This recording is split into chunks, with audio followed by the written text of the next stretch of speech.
when a prejudiced police officer pulled over a Rolls-Royce and arrested a black woman for no apparent reason. He had no idea that she was Mia Carter, the mother of NBA legend Andre Carter, a mistake that would soon cost him dearly. It was an early morning in the small city of Mac, Georgia, and Andre Carter drove his sleek Rolls-Royce through the quiet streets. The hum of the engine reflected his success and the meaningful journey he was on that day. Beside him sat his mother, Mia, her presence as comforting as ever. Together, they were en route to the Atlanta Civic Center for an event titled Voices of Inspiration, Overcoming Adversity. Andre glanced at his mother. "You ready for this, Ma?" he asked, a mixture of excitement and reverence in his deep voice. Mia smiled, her eyes sparkling. "Always ready, baby. This is important work we're doing." Their conversation ebbed and flowed naturally, touching on memories of struggle and dreams of empowerment. The event wasn't just another speaking engagement. It was a platform to amplify Black voices and celebrate those who had triumphed over societal challenges. As they delved into their discussion, Andre's phone buzzed with an insistent reminder. "Oh, shoot," he muttered. "I almost forgot my call with Coach Lee about the youth mentorship program." Mia's brow furrowed. "That's important. Let me drive so you can focus." Andre hesitated, but ultimately agreed. They swapped seats on the side of the road, and Mia took the wheel with her usual poise. The Rolls-Royce glided onto Interstate 75, its polished exterior gleaming under the rising sun. Traffic was light, the journey smooth, until the sound of police sirens pierced the air. Andre's head snapped up as flashing blue lights filled the rearview mirror. "What now?" Mia murmured, slowing the car and pulling onto the shoulder. Andre transferred his call to his earbuds, trying to stay composed. A tall officer approached, his demeanor immediately hostile. "License and registration," he demanded, his hand hovering near his holster. Mia handed over her documents calmly. "Is there a problem, officer?" "Reckless driving," he replied curtly. Andre frowned. His mother had been driving steadily. "That's not true," he interjected, his tone firm. The officer's eyes narrowed. "Step out of the vehicle," he barked. Mia complied, her composure unshaken. Yet, as she stood, the officer aggressively twisted her arm behind her back. She let out a cry of pain, and Andre's protective instincts kicked in.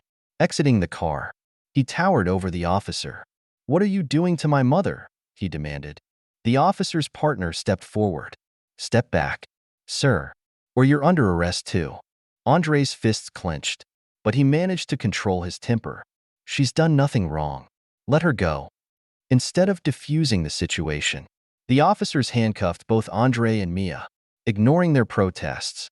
They were shoved into separate patrol cars and taken to the local station, their Rolls-Royce left behind. The fluorescent-lit booking area was cold and impersonal.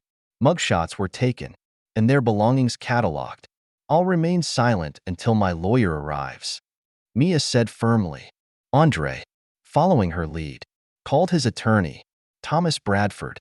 "Thomas, it's Andre. My mom and I have been arrested under false pretenses. We need you here."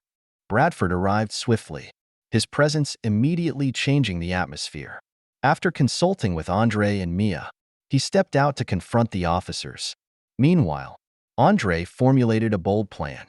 He called the event organizers in Atlanta, explaining the situation. "I won't make it to the Civic Center," he said, "but let's hold the event outside this station instead." Within hours, a crowd gathered outside the police station, reporters among them. As Andre and Mia were released, they stepped into the spotlight. Cameras flashed as Andre began speaking. "This morning, my mother and I were victims of systemic discrimination. This stops today." Their testimony, coupled with the courageous confession of a fellow officer who corroborated their story, turned the tide. The offending officers were suspended pending investigation, and the department pledged reforms. The day ended not at the Civic Center, but on the steps of the station, where Andre and Mia transformed their ordeal into a rallying cry for justice. As the hours passed after their release, Andre and Mia found themselves reflecting on the power of their impromptu press conference. The reporters had captured not just their words, but the raw emotion behind them. The outpouring of support from the gathered crowd, both online and in person, was immediate and overwhelming. Social media lit up with hashtags like #JusticeForMia and #StandWithAndre, spreading their story far and wide. "We've ignited something here, Ma," Andre said as they sat together in the quiet of their hotel room later that evening. "But this can't just be about us. We need to make sure this momentum leads to real change." Mia nodded thoughtfully. "It's not enough to tell our story. We need to amplify the voices of others who don't have the platform we do." The next morning, Andre woke up to dozens of messages from colleagues, friends, and even strangers offering their support. One message stood out. A prominent civil rights organization had reached out, inviting him and Mia to collaborate on a new initiative to address racial profiling and police reform. The idea immediately resonated with both of them. Over the next few weeks, Andre and Mia threw themselves into the work. They joined forces with legal experts, activists, and community leaders to create a comprehensive campaign aimed at combating systemic racism within law enforcement. Their initiative, named Equal Justice for All, focused on three main pillars: accountability, education, and community engagement. Accountability meant advocating for independent oversight committees to review complaints against police officers. Education involved implementing mandatory training programs on racial bias and de-escalation techniques.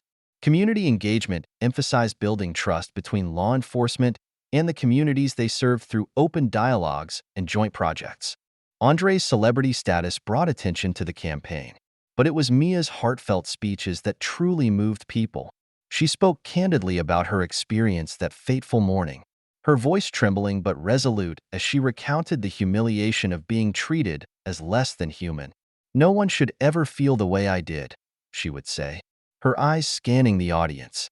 "And it's up to all of us to make sure no one ever does again." Their efforts quickly gained traction. Donations poured in to fund the initiative, and city officials across the country began to take notice. Town halls were held in multiple states, where citizens shared their own experiences and proposed solutions. Andre and Mia attended as many as they could, listening intently and offering their support. One of the most poignant moments came during a town hall in Newark, New Jersey, Andre's hometown.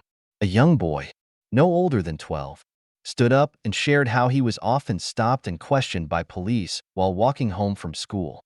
"They say I look suspicious because of my hoodie," the boy said, his voice barely above a whisper. "But it's just cold outside." Andre knelt down to the boy's level, his voice gentle but firm. "You have every right to wear your hoodie. Walk home, and just be a kid.